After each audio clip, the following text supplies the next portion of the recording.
Welcome to Path to Facts, where mysteries are solved and wonders are revealed. Today we'll delve into a world that's right under our noses, yet still full of surprises. 1. Origins and transformation into Sauron.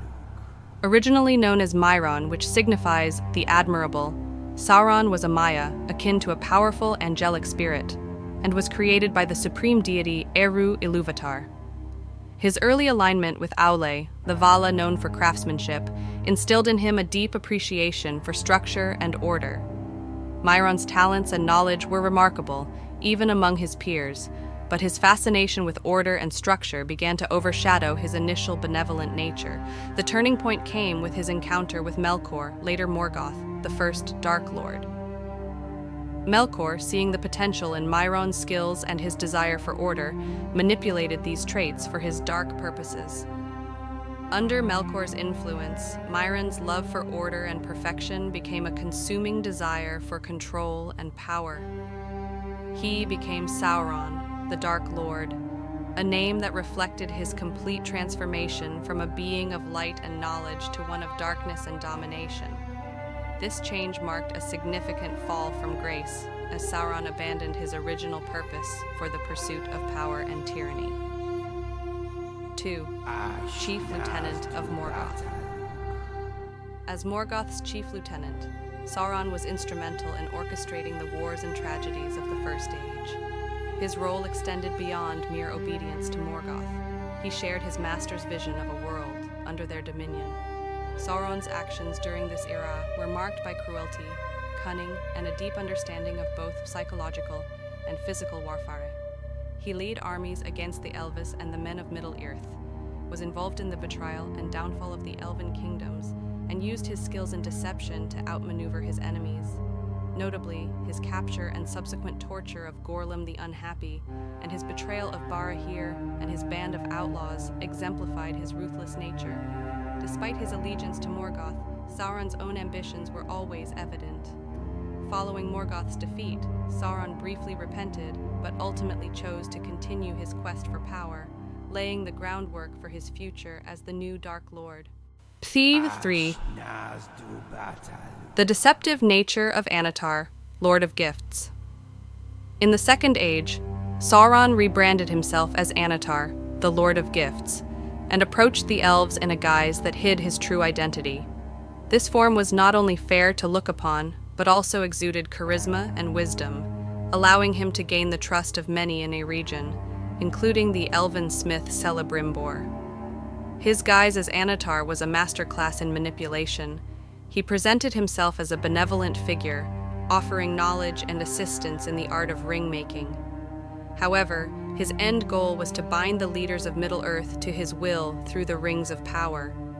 His manipulation of the elves, leading to the creation of the Rings of Power, was one of his most cunning and far-reaching schemes. When the elves realized his deception, it led to a massive rift and eventual open warfare, setting in motion the events that would define much of the Second Age. 4. The One Ring's creation and purpose. The One Ring was Sauron's grand ploy in his quest to dominate Middle-earth. Forged in the fires of Mount Doom, the ring was a beautiful yet malevolent object, inscribed with a script that proclaimed its purpose to dominate the other Rings of Power. The ring's powers were extensive. It could extend the lifespan of a mortal, grant invisibility, and, most importantly, exert control over the wills of others, especially those wearing the other rings.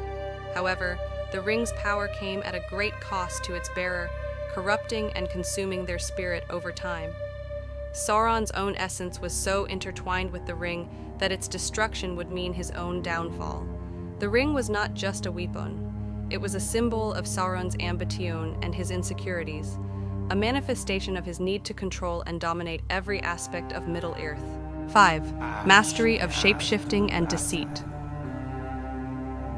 Sauron's mastery of shapeshifting and deception was one of his most formidable tools.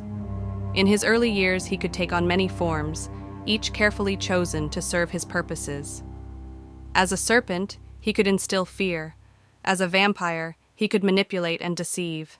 His battle with the hound Huan, where he assumed the form of a great werewolf, demonstrated both his power and his cunning. However, his shape-shifting abilities were more than just physical transformations. They were manifestations of his ability to manipulate, deceive, and instill fear in his enemies. The loss of these abilities after the downfall of Numenor was a significant blow to Sauron, as it stripped him of one of his most versatile tools and left him in a form that reflected his inner darkness. 6. Manipulation and downfall of Numenor. Sauron's involvement in the downfall of Numenor was one of his most devious and effective schemes. Captured and brought to the island as a prisoner, he quickly turned his captivity into an opportunity, rising to become a trusted advisor to the king. He exploited the Númenóreans' pride, their fear of death, and their growing estrangement from the Valar. His introduction of the worship of Morgoth and the practice of human sacrifices were calculated moves to weaken Númenor's moral and spiritual foundations. Sauron's ultimate success in convincing Ar-Pharazôn to wage war against the Valar was a hubristic act that led to Númenor's destruction. Though he lost his ability to assume a fair form in the Cataclysm, Sauron's spirit endured, allowing him to continue his dark designs in Middle-earth. 7. Fear of death and quest for immortality. Sauron's fear of death was a defining aspect of his character. This fear was not just a personal dread, but a strategic concern. As a Maia, his existence was tied to the physical world of Middle-earth.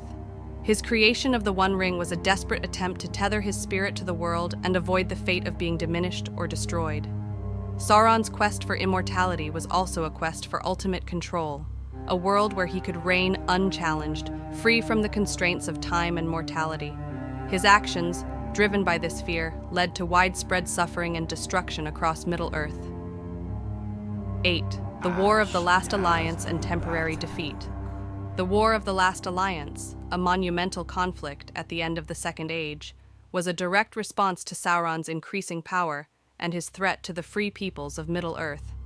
The alliance of elves and men, led by figures like Elendil and Gil-galad, represented the last unified stand against Sauron's tyranny. The war was long and brutal, culminating in the siege of Barad-dûr. Sauron himself entered the battle, fighting against Elendil and Gil-galad, both of whom perished in the conflict. It was Isildur, Elendil's son, who cut the ring from Sauron's hand, leading to the Dark Lord's defeat. However, Isildur's decision to keep the ring instead of destroying it allowed Sauron's spirit to linger, bidding its time for resurgence. 9. The symbolism of the Eye of Sauron. The Eye of Sauron, often depicted in adaptations as a literal flaming eye, is more symbolic in Tolkien's writings. It represents Sauron's far-reaching power, his ability to see and influence events across Middle-earth, and his unrelenting search for the One Ring. The eye is a manifestation of his will, a symbol of the fear and control he exerts over his dominions. It is a constant reminder to the inhabitants of Middle-earth of Sauron's presence and his oppressive gaze. 10. The multifaceted nature of Sauron. Sauron's character is a study in complexity and depth. His evolution from a Maia serving under Auli to the Dark Lord of Middle-earth is a journey marked by ambition, manipulation, and a deep-seated fear of mortality. Sauron is a tragic figure, a divine being whose potential for good was corrupted by his lust for power. He is not just a symbol of evil, but also a representation of the corrupting influence of absolute power and the tragic consequences of a desire for dominance. Sauron's story is a cautionary tale about the dangers of ambition unchecked by morality, and the importance of resisting tyranny in all its forms.